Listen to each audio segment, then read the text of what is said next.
Welcome to Lesson 6. Now it's time to learn how to play the game.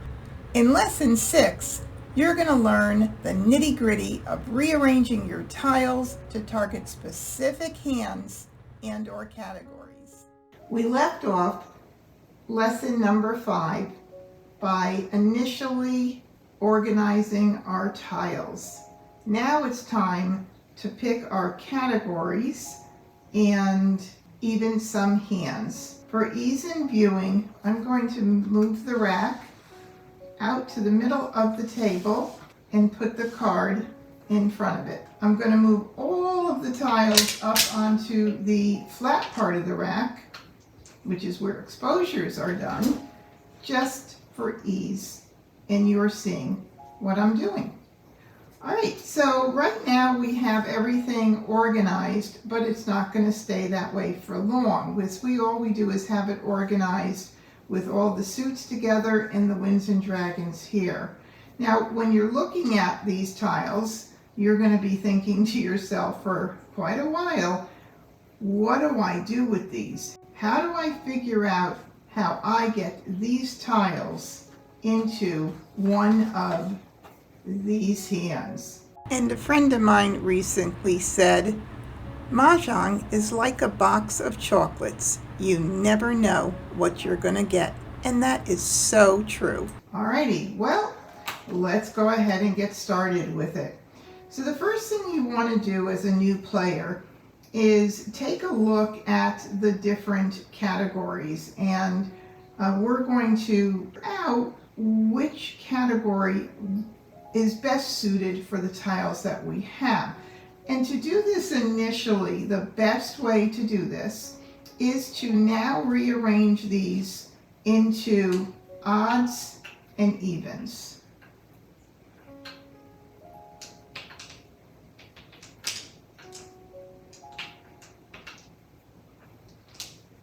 Just like that. So I have all my evens here and my odds here. So evens fall into the 2, 4, 6, 8 category that you learned really early on. And now we're putting everything that you've learned into play. And the 3, 5, oops, I have one more even here.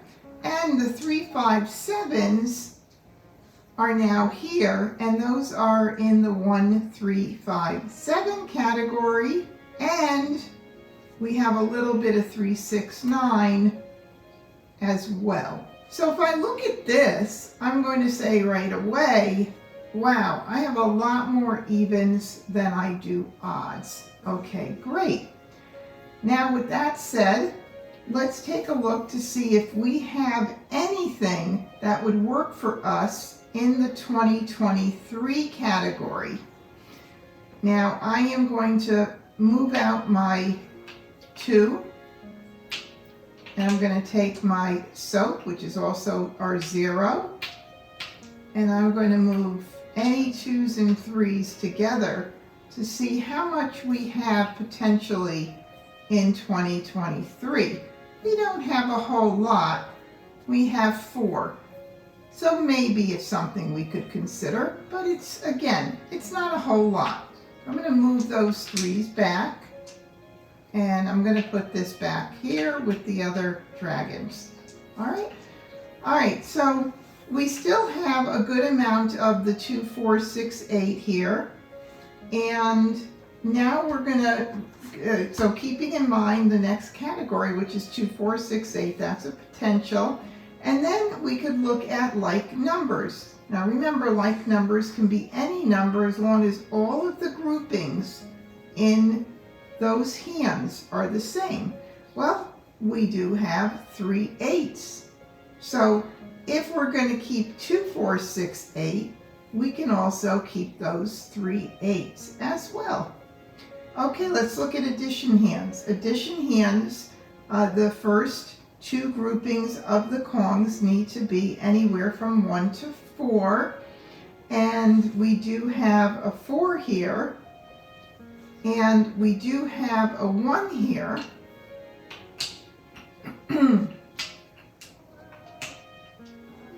And we do have the 8s, which we're also keeping, and the 8s are the sum of the first two numbers.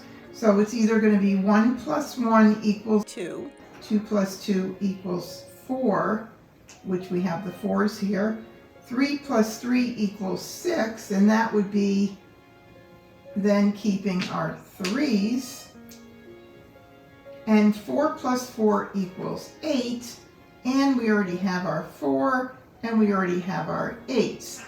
So if we wanted to, we could actually keep all of that as well. All right, but we can't keep everything, so we're going to have to choose the best options for us. Now I'm going to skip over quints because quints require multiple jokers, and I typically don't even look at quints unless I have 2 to 3 jokers to begin and multiples of tiles that might fit into that category. All right, now let's skip consecutive run for one moment, and we're going to come back to that. The 1, 3, 5, 7, 9, if I put those back here, they don't look too bad, but there's only 4. But nonetheless, we still have a bit of that going on as well.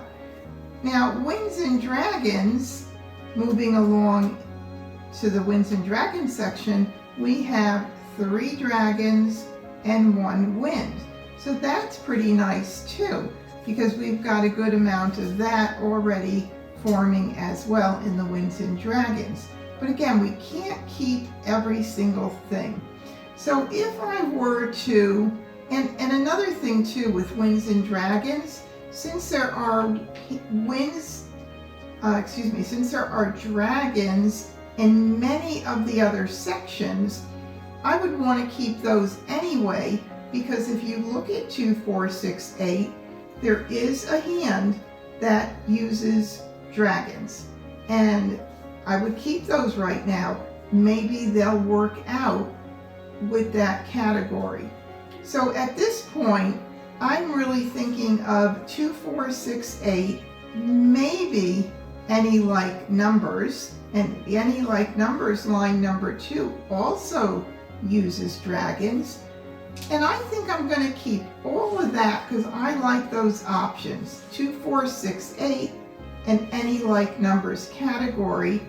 And that means these tiles would be the tiles that I would start passing during the Charleston, which you are going to learn all about in the next 3 lessons. All right, so let me go over that one more time with you. We've got quite a bit of 2, 4, 6, 8, which I like. We have the like numbers with the 8s, and they use the dragons in line number 2. So all of that would be part of line number 2 right there. I could actually even put it in order of the hand for you. Okay, we're missing the flowers, but we're going to be missing a lot of elements as we start working with our tiles, because you're going to be building your hand, but you don't choose a hand until you have run out of discards. So you will be collecting. Consider yourself a tile collector until we run out of discards. Once we run out of discards, then it's time to choose one category and maybe even one hand. But sometimes we could keep track of more than one category until we end up getting in another tile that leads us to the particular category that makes more sense, and finally to the hand that we want to settle on.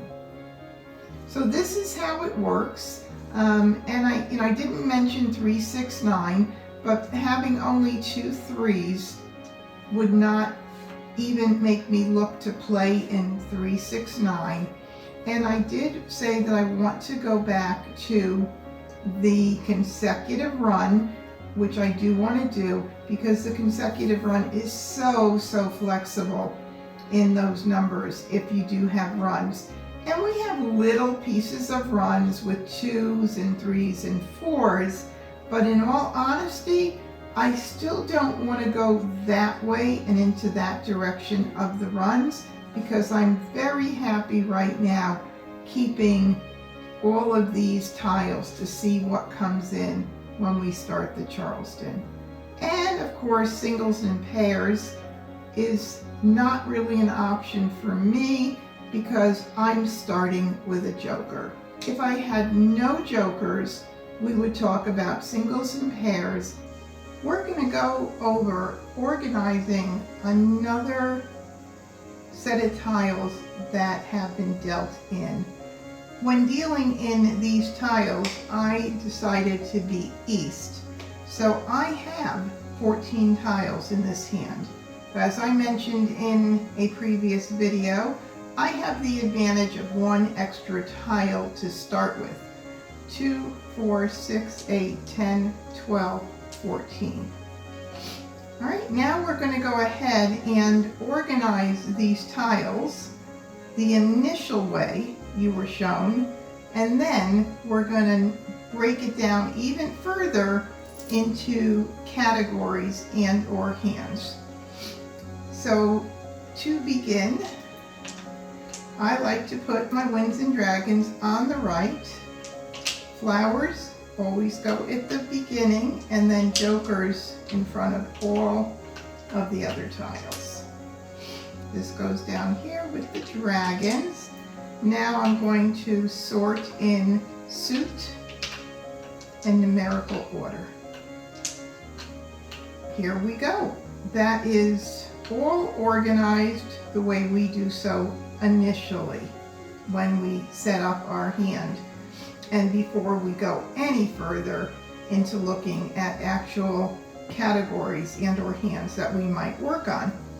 All right, so now we're going to take a look at these tiles. As I had mentioned in the previous example, we're going to go ahead and organize these into odds and evens. And interestingly enough, the last set of tiles that I were dealt in were also very strong in the 2, 4, 6, 8 section. But let's make sure we don't just focus in on that, and let's look at some of the other sections as well. Starting at the top left, the 2023 is not all that strong with 2 tiles, although we do have the jokers that we can use, but it's still not all that strong. 2, 4, 6, 8 certainly is very pretty right here again. And please take notice of the pair of 6 dots. Anytime you have a multiple in your hand, it is always a strength and a good place to work from. And then if we move down to any like numbers, we have a few any like numbers as well. In the previous hand we actually had 8s, now we have 6s. Then let's look at the addition hands. Well, we have a lot of not high numbers here. We do have 6s that could be the sum, and really very little of the addition sections. With the sum of 6, we would need 3 plus 3, and I only have 1 tile. If we were to do the addition hands, line number 3, that shows the sum of 6. And that would actually have to be done in 3 suits, which would be 3 plus 3 equals 6. So either of these two could be one of the other suits. But again, it's very, very weak. So that's going to be not something that I'm going to really be concentrating on. Now, quints, we do have 2 jokers and we do have multiple 6s. So that could be something I would keep an eye on. But let me go ahead and move that to how that might play out so that you can see how we could keep an eye on quints here. The first hand under quints has any like numbers, and since I have the like numbers with 6s, we would keep all of those numbers. We don't have to have them separated, we could keep them together. see what we were to get in, if we did get in any more as we were picking and discarding, and who knows, maybe more jokers. I would also keep the Wests and also see what we get in, especially during the Charleston, because that's when we're going to be building more tiles into our hand. If I were to get multiple Wests, then I could use the Wests for that line number 1. If I got in more Souths, I could use the Souths. But it has a lot of potential, actually. Now, line number 2 has to be those exact numbers with a run 2, 3, 4, 5. And we don't have many of those at all in one, and it's one suit, because you can see it's one color. For that, we only have a 2 and a 3, so I'm not going to even consider it that particular quint hand. Line number 3 has a run of 2 numbers in a row with flowers at the beginning. So if I were going to do that, I would want to start with my multiples, which we always want to start with if we can certainly use them, because multiples are a strength in your hand. So if we build off of the 6s here, then we would have to have either a 5 in a different suit or a 7 in a different suit. We don't have any of that right now. So I'm not going to even keep an eye on that. For right now, we have lots of 2, 4, 6, 8s, and we have a potential with the quint hand, line number 1. All right, consecutive run, don't really see much in that at all. I do have a 2, 3, and 4, but it's, to me, you know, that is still kind of weak for consecutive run. And then I would have to not use the 6s, which doesn't make much sense. The 1, 3, 5, 7, 9, I only have 1 tile in that category, so that's not something I'm even going to consider. Winds and dragons, I do have a few of those, but it's not really strong. Even if I were to look at line number 2 for a run, I have 2 and 3 already for the run, but not a whole lot else for that. So not really feeling it for that section either. But what about 3, 6, 9? Wow, take a look at what I have starting for 3, 6, 9. I have all of that, and I always, you know, keep my flowers, because again, we have flowers in so many hands, so I don't even consider getting rid of a flower at this stage. And since we don't pass them in the Charleston, I would hold on to it anyway. But we've got all of that right now working for 3, 6, 9. Plus, take a look at line number 4 under 3, 6, 9. That one uses the opposite dragons. If we were to get in 3, 6, 9 in the dots, the flower, the pair of 3, 6, and 9, and we needed the opposite dragons, that would be the green and what other dragon? You're right, the red. And of course we do have jokers. So if you make believe those jokers were helping out the reds and the greens, there we have line number 3 forming right there.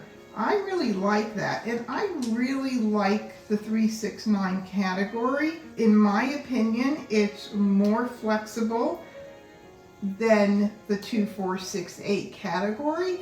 So I would possibly consider the 3, 6, 9, because I really like what I have here. And of course I'm going to discount the singles and pairs because we have 2 jokers, but that would be a very good possibility for me. So right now what I'm looking at and feeling very strongly about are, let's start on the left side of the card, like numbers with 6s. And remember, on that last hand we kept the dragons because in line number 2 under any like numbers they use dragons. I would want to keep track of that. I really love the idea of keeping eyes on the quint hand, line number 1, but if we keep all of 3, 6, 9, which we talked about, I only have 2 tiles to pass if I absolutely abandon the idea of working in 2, 4, 6, 8, which is what I'm thinking of doing. So then I would have to